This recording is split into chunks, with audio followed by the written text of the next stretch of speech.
It's a fascinating thing once it happens to you because the clarity. Bienvenue sur Icônes et Silences, la chaîne où les légendes reprennent enfin le contrôle de leur histoire, loin des paillettes et des mensonges. Si vous pensez que le sourire éclatant de Sharon Stone sur le prestigieux tapis rouge du Festival de Cannes est le symbole d'une existence parfaite et comblée, alors le grand système hollywoodien a parfaitement réussi son illusion. Sous les flashs aveuglants de la Croisette, elle incarnait la déesse absolue, une muse intemporelle que la France a même fièrement honorée de l'Ordre des Arts et des Lettres. Mais juste derrière cette magnifique façade dorée, se cachait une tragédie infiniment plus sombre.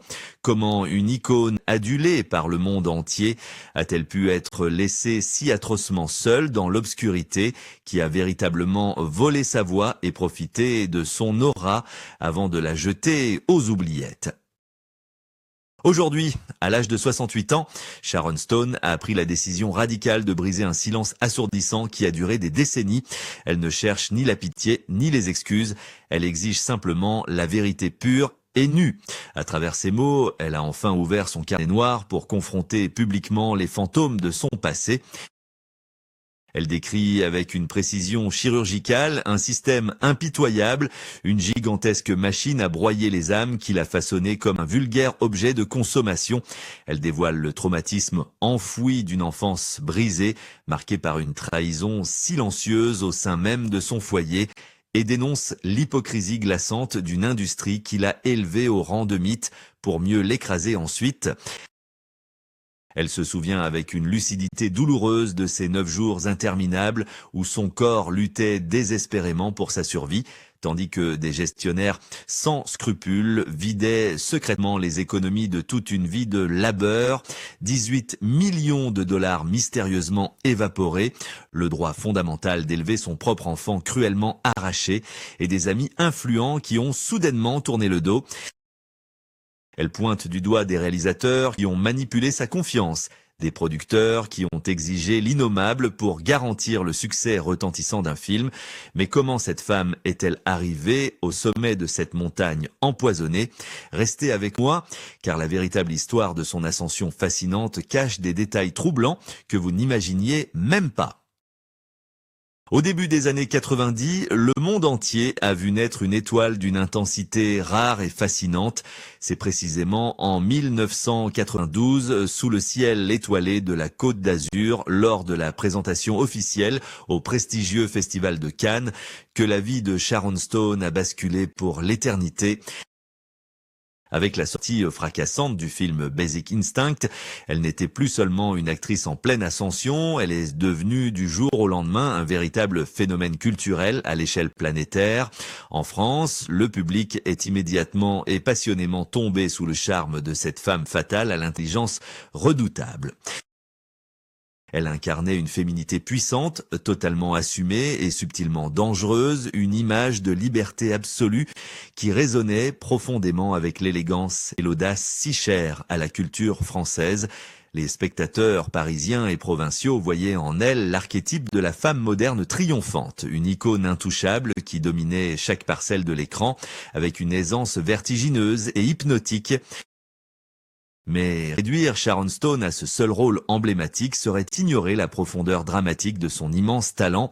Quelques années plus tard, elle a prouvé aux critiques du monde entier qu'elle était une actrice dramatique d'une complexité rare avec le chef-d'œuvre Casino, réalisé par Martin Scorsese. Sa performance bouleversante, à la fois fragile et destructrice, lui a valu une reconnaissance ultime avec un Golden Globe et une nomination amplement méritée aux Oscars, forçant enfin l'industrie à la regarder au-delà de son apparence physique saisissante. Elle voulait ardemment être respectée pour son art véritable et elle s'est battue avec acharnement pour s'imposer durablement dans un milieu farouchement dominé par les hommes.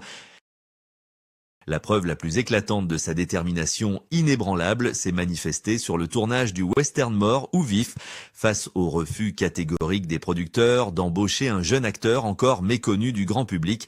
Sharon a pris la décision stupéfiante de payer elle-même, sur ses propres deniers, le salaire de ce jeune prodige nommé Leonardo DiCaprio, tout simplement parce qu'elle croyait aveuglément en son génie naissant.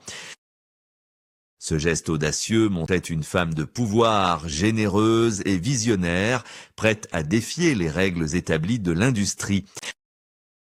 Pourtant, cette ascension fulgurante et cette gloire internationale cachaient déjà de très profondes fêlures invisibles, la joie initiale et sincère de la reconnaissance artistique, les acclamations chaleureuses du public français et les couvertures prestigieuses des plus grands magazines internationaux se sont rapidement accompagnées d'une pression psychologique écrasante.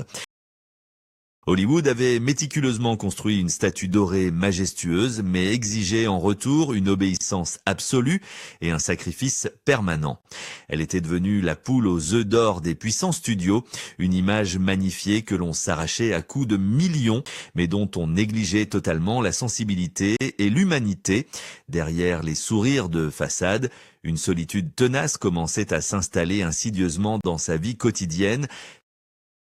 L'industrie cinématographique impitoyable ne la voyait pas comme une partenaire égale digne de respect, mais plutôt comme un produit de luxe hautement rentable qu'il fallait exploiter sans aucune pitié jusqu'à la dernière goutte de son énergie. À cette époque dorée, Sharon semblait véritablement tout posséder. Elle était la muse incontestée du cinéma contemporain, la reine absolue du box-office mondial, sincèrement admirée et adulée par des dizaines de millions de spectateurs captivés. Mais alors qu'elle trônait majestueusement au sommet de cette gloire enivrante, un contrat abusif et un terrible mensonge de la part d'un réalisateur tout-puissant allèrent secrètement la pousser vers le bord du précipice. Que s'est-il réellement passé en cette salle de projection obscure lors du visionnage de Basic Instinct pour que Sharon Stone en vienne à se lever et à gifler violemment son propre réalisateur au visage? Ne quittez surtout pas l'écran, car la vérité sur cette trahison intime et les coulisses sordides de ce succès monumental vont véritablement vous glacer le sang.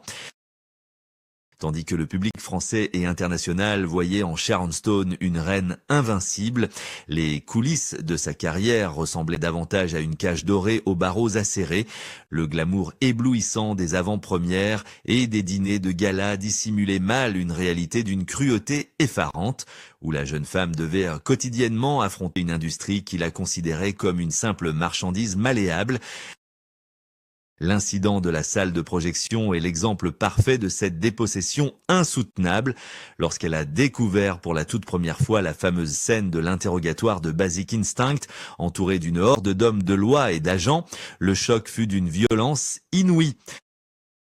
Le réalisateur Paul Verhoeven lui avait expressément demandé d'enlever ses sous-vêtements parce que la couleur blanche réfléchissait prétendument la lumière de la caméra, lui promettant solennellement que rien ne serait visible à l'écran, se voyant ainsi exposée et honteusement trahie devant une assemblée masculine. Elle s'est levée, a giflé le réalisateur de toutes ses forces, puis s'est précipitée vers sa voiture en larmes pour appeler son avocat. Elle n'était plus une collaboratrice artistique respectée. Elle était devenue une proie manipulée à son insu pour satisfaire le voyeurisme d'un système entier. Mais cette trahison intime n'était malheureusement que le sommet de l'iceberg.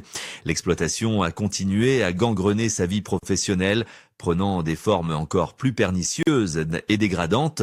Sur le tournage du film Sliver, la pression psychologique a atteint un point de non-retour d'une brutalité inimaginable. Le puissant et regretté producteur Robert Evans l'a convoqué dans son bureau pour lui faire une demande tout simplement révoltante. Il a exigé avec aplomb qu'elle entretienne des relations intimes avec son partenaire de jeu, l'acteur William Baldwin, sous le prétexte absurde que cela sauverait le long métrage en créant une véritable alchimie à l'écran. Au lieu de remettre en question les capacités médiocres de l'acteur masculin, les dirigeants du studio préféraient sacrifier l'intégrité physique et morale de leur actrice principale. Cette injonction toxique illustre parfaitement le profond mépris que Hollywood nourrissait à l'égard des femmes à cette époque. Elle devait porter le poids entier de l'échec potentiel sur ses propres épaules, non pas par son talent ou son travail acharné, mais par son propre corps. Le contraste entre son image publique flamboyante et sa détresse privée était absolument saisissant. Elle vivait dans une solitude écrasante. privé d'une existence normale, entouré de nombreux courtisans hypocrites, mais tragiquement dépourvus de véritables protecteurs. L'industrie l'avait enfermé dans ce stéréotype étouffant de la femme fatale manipulatrice, une étiquette lourde qui lui refusait catégoriquement le droit à l'erreur, à la fatigue ou à la vulnérabilité humaine. Elle souffrait en silence, sachant pertinemment que la moindre plainte légitime serait immédiatement interprétée comme un caprice inacceptable d'une starlette ingrate. Malgré ses blessures profondes et ses abus psychologiques répétés, Sharon a continué d'avancer avec une résilience admirable, refusant obstinément de se laisser briser par ce système patriarcal destructeur. Elle croyait sincèrement pouvoir survivre à toutes les tempêtes grâce à sa force de caractère forgée dans la douleur. Pourtant, le destin aveugle lui réservait une épreuve encore plus terrifiante, une crise fulgurante qui allait non seulement anéantir sa santé, mais aussi révéler le visage le plus monstrueux et intéressé de ceux qui l'entouraient. Que se passe-t-il lorsque la grande machine hollywoodienne décide soudainement que vous n'êtes plus rentable parce que votre corps s'effondre sans prévenir? Ne partez surtout pas, car la descente aux enfers qui a suivi est sans aucun doute le secret le plus sombre et inavouable de toute cette histoire incroyable. En 2001, le rideau est brutalement tombé sur la vie de rêve de Sharon Stone, plongeant l'actrice dans un cauchemar éveillé d'une violence insoutenable. Sans le moindre signe avant-coureur, une hémorragie cérébrale massive a terrassé la star, la précipitant dans un abîme de douleur où la frontière entre la vie et le néant ne tenait plus qu'à un fil infiniment fragile. Pendant 9 jours interminables et angoissants, son cerveau a saigné continuellement et les médecins les plus éminents ne lui donnaient qu'un infime pourcentage de chance de survie. Mais la véritable tragédie de cette période sombre ne se limitait pas à la défaillance de son propre corps meurtri. Pendant qu'elle luttait de toutes ses forces pour respirer sur un lit d'hôpital, son immense fortune, fruit de décennies de labeur acharné sous les projecteurs aveuglants, s'évaporait mystérieusement à son réveil miraculeux. Elle a découvert avec une stupeur glaçante que ses 18 millions de dollars d'économie avaient été siphonnés par des gestionnaires sans scrupules, la laissant presque ruinée au moment où elle était le plus vulnérable. Le coup de grâce, cependant, est venu de la justice et de cette même société qui l'avait autrefois divinisée. Lors de la douloureuse bataille judiciaire pour la garde de son fils adoptif Rohan, la réalité plus abjecte l'a frappé de plein fouet. Le juge en charge de l'affaire a cruellement utilisé son image de femme fatale contre elle, demandant ouvertement au jeune garçon s'il savait que sa mère jouait dans des œuvres controversées.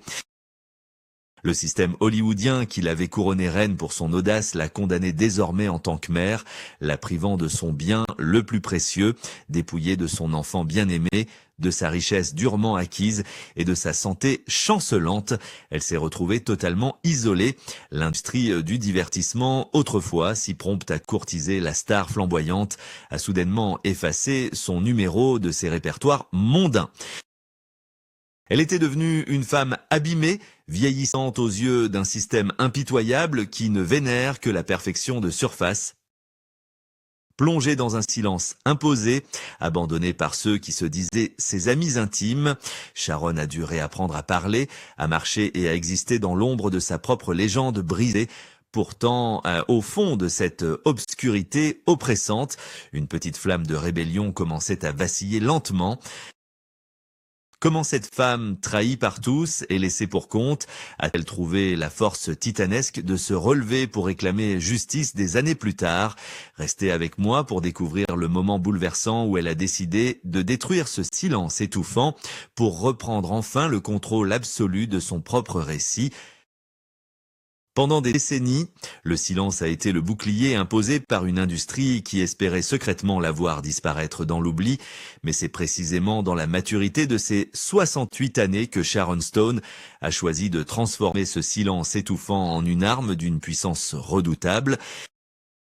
Avec la publication fracassante de ses mémoires et judicieusement intitulée La beauté de vivre deux fois, elle n'a pas simplement écrit un livre de souvenirs nostalgiques, elle a rédigé un véritable manifeste de survie et de libération. Fini le temps de la complaisance et des sourires forcés sur les plateaux de télévision pour préserver les apparences. L'heure des comptes avait enfin sonné. D'une plume acérée, élégante, mais impitoyablement honnête, elle a décidé de nommer publiquement ceux qui l'avaient blessée, manipulée et exploitée, refusant de porter plus longtemps la honte qui appartenait légitimement à ses anciens bourreaux. Lors des nombreuses interviews télévisées poignantes qui ont suivi cette publication historique, le public a découvert une femme métamorphosée, profondément apaisée, mais dotée d'une détermination inébranlable. Elle a regardé la caméra droit dans les yeux pour raconter comment le réalisateur Paul Verhoeven l'avait trompée sur le plateau de tournage, volant son intimité sous un faux prétexte technique, la transformant à son insu en une icône scandaleuse. Elle a également évoqué avec une clarté désarmante le nom du puissant producteur Robert Evans, détaillant la manière insidieuse dont il avait exercé des pressions psychologiques intolérables pour qu'elle compromette son intégrité physique avec un partenaire de jeu. Chaque nom prononcé, chaque anecdote révélée n'était en aucun cas une plainte amère, mais plutôt une brique jetée avec courage dans la grande vitrine des illusions hollywoodiennes. Elle dénonçait un système patriarcal toxique qui transformait les artistes féminines en simples marchandises corvéables à merci. La réaction du public et de la presse internationale a été immédiate et bouleversante. Le choc initial face à ces révélations crues a très rapidement laissé place à une immense vague d'empathie et d'admiration sincère. Les spectateurs français, qui l'avaient toujours chéri pour son aura mystérieuse et sa distinction naturelle, ont soudainement compris l'immense courage qu'il lui avait fallu pour survivre à cette broyeuse humaine. En brisant ses chaînes invisibles, Sharon ne s'est jamais positionnée comme une victime abattue, mais comme une guerrière triomphante qui a su se réapproprier l'intégralité de son histoire personnelle. Elle a prouvé au monde entier que la véritable force ne réside pas dans la gloire éphémère d'une pellicule de cinéma, mais dans le courage inouï de dire la vérité. Mais au-delà de son histoire personnelle fascinante, que nous apprend réellement ce destin brisé puis réparé sur la nature même de notre société du spectacle, ne partez pas, car l'ultime leçon de cette icône résiliente résonne bien au-delà des collines d'Hollywood. L'histoire bouleversante de Sharon Stone n'est pas seulement le récit tragique d'une étoile isolée qui a traversé l'obscurité dans l'indifférence générale.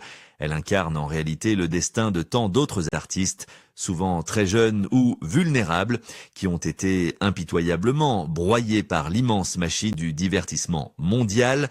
Cette révélation poignante nous pousse inévitablement à une réflexion profonde sur notre propre rôle en tant que spectateur fasciné par la gloire. Que se passait-il véritablement si cette industrie toute puissante décidait enfin de traiter ces icônes comme de véritables êtres humains fragiles ? Et non plus comme de simples produits jetables conçus pour générer des millions.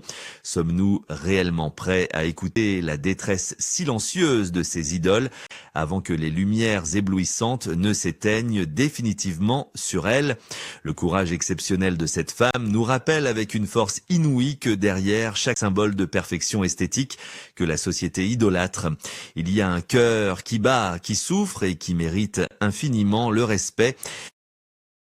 En France, un pays qui a toujours célébré la liberté d'expression et la complexité de l'âme humaine, cette rédemption résonne comme un appel vibrant à la compassion. Nous devons désormais apprendre à regarder au-delà des apparences trop trompeuses, à refuser la complaisance face aux abus de pouvoir et à tendre l'oreille pour capter ces voix étouffées par le vacarme du succès.